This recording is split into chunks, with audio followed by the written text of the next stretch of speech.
Perkenalkan, nama saya Artanti Estiningtyas. Di sini saya bersama teman-teman saya yaitu Syakila dan Holly akan menjelaskan tentang Perang Aceh. Di sini saya akan menjelaskan tentang latar belakang atau awal mula terjadinya Perang Aceh. Yang pertama adalah latar belakang atau awal mula terjadinya Perang Aceh. Dalam rangka mewujudkan Pax Neerlandica, Belanda berusaha menguasai Aceh.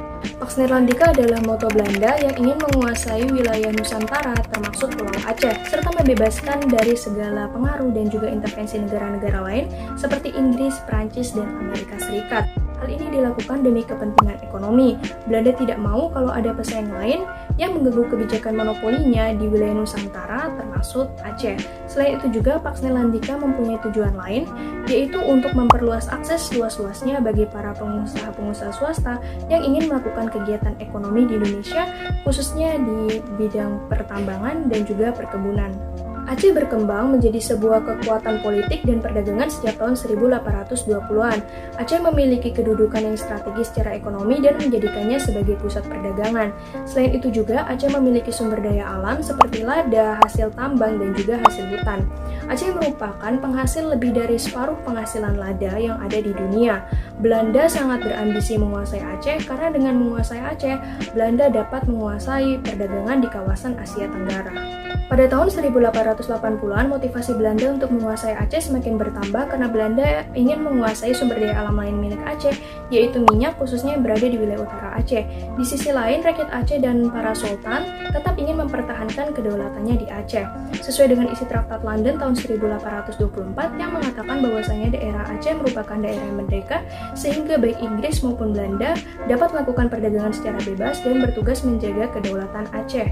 Isi Traktat London ini menjadi kendala bagi Belanda untuk menguasai Aceh, oleh karena itu Belanda berusaha mengingkari isi Traktat London yang menyebabkan terjadinya Perang Aceh. Kemudian Belanda menerapkan politik adu domba dan mulai bergerak di wilayah perairan Aceh dan juga Selat Malaka. Di Selat Malaka, Belanda menangkap kapal-kapal milik Aceh yang melakukan pelayaran karena dianggap mengganggu kapal-kapal milik Belanda yang melakukan pelayaran di Selat Malaka. Selain itu juga, Belanda menuduh Aceh telah mempersulit aktivitas ekonomi Belanda di Selat Malaka yang menimbulkan kemarahan rakyat. Sekarang kita masuk di jalannya Perang Aceh. Jadi Perang Aceh ini berlangsung dalam 3 fase. Ada fase pertama, fase kedua, dan fase ketiga.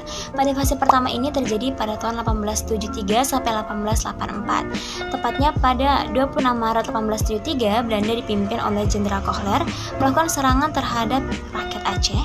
Namun serangan ini berhasil digagalkan oleh perlawanan rakyat Aceh sehingga mengakibatkan Jenderal Kohler terbunuh saat itu. Nah, hal ini tentunya memicu amarah pihak Belanda sehingga Belanda ingin melakukan atau ingin kembali melakukan penyerangan terhadap rakyat Aceh. Nah, beberapa bulan kemudian, pada 18 Desember 1873, Belanda melipat gandakan kekuatan melakukan serangan kedua terhadap Aceh yang dipimpin oleh Jenderal Van Swieten. Pada kali ini, Belanda menambah atau memperkuat pasukan infanteri, zeni, dan kavaleri untuk melakukan serangan kedua terhadap rakyat Aceh.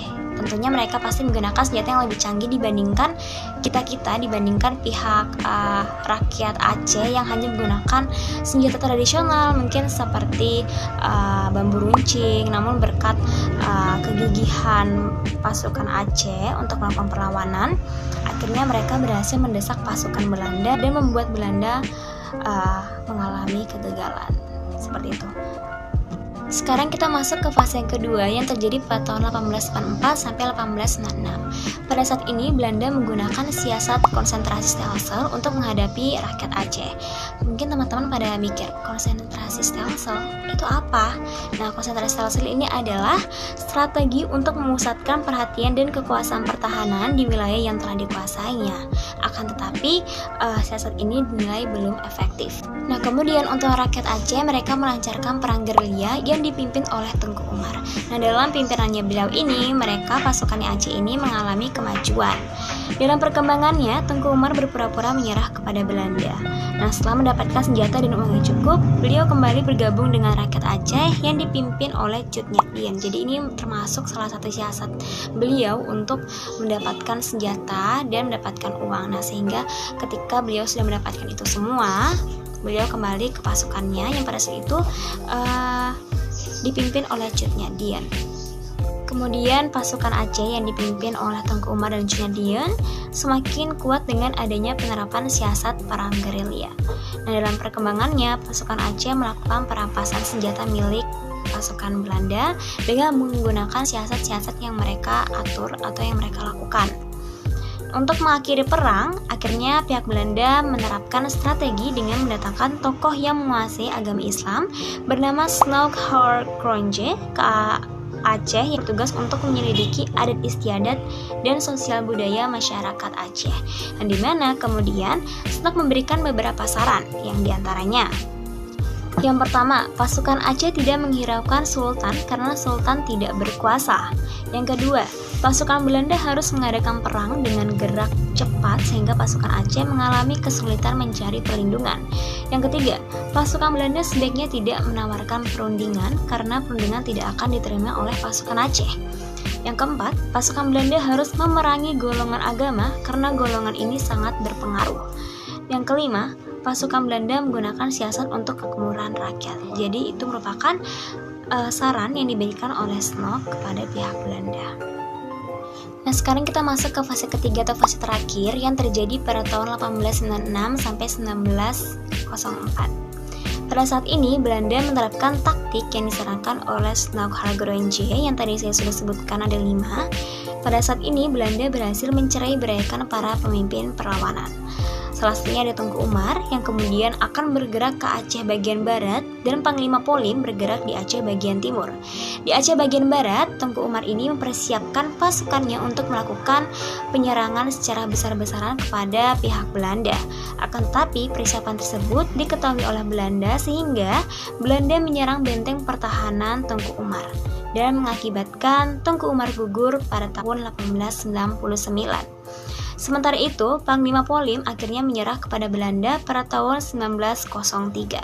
Meskipun para pemimpin pasukan Aceh sudah tidak ada, seperti contohnya ada Tengku Umar yang telah gugur pada tahun 1869 dan juga Panglima Polim yang akhirnya menyerahkan diri kepada pihak Belanda pada tahun 1903, perlawanan rakyat Aceh terus berlangsung yang dipimpin oleh Cut Nyak Dien.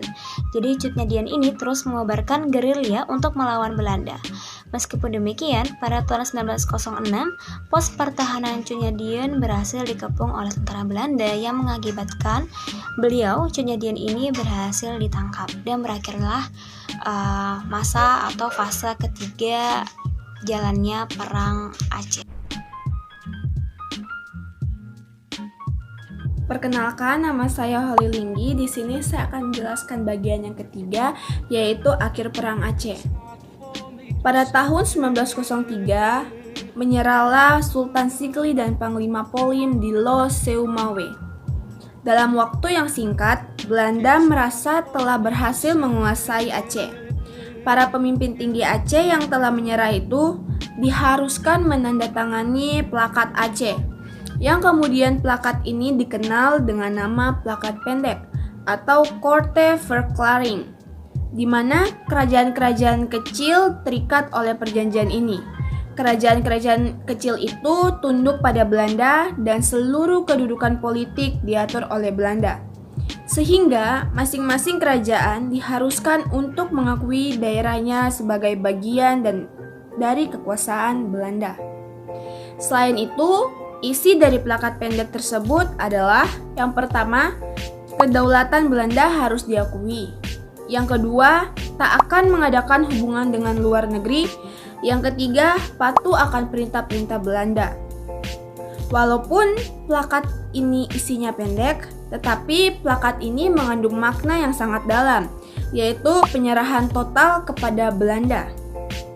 Perjanjian pendek juga bertujuan untuk mengikat raja-raja kecil atau mengikat kepala-kepala daerah. Pemerintahan Belanda juga mengikat raja-raja yang besar kekuasaannya, diantaranya Deli Serdang, Asahan, Langkat, Siak, dan sebagainya dengan suatu perjanjian. Menyerah secara de facto. Pada tahun 1904, secara umum dianggaplah Perang Aceh telah selesai. Namun, Van Heulst makin menanjak karena kesuksesan ini, dan dia diangkat sebagai gubernur Hindia Belanda. Dan Van Dalen diangkat sebagai gubernur Aceh pada tahun 1904. Sebenarnya, perlawanan rakyat Aceh masih terus berjalan sampai Jepang tiba di Indonesia. Kadang, perlawanan ini bersifat kelompok, juga bersifat individual. Sasarannya tetap kepada penjajah kafir. Sekian dari saya. Terima kasih.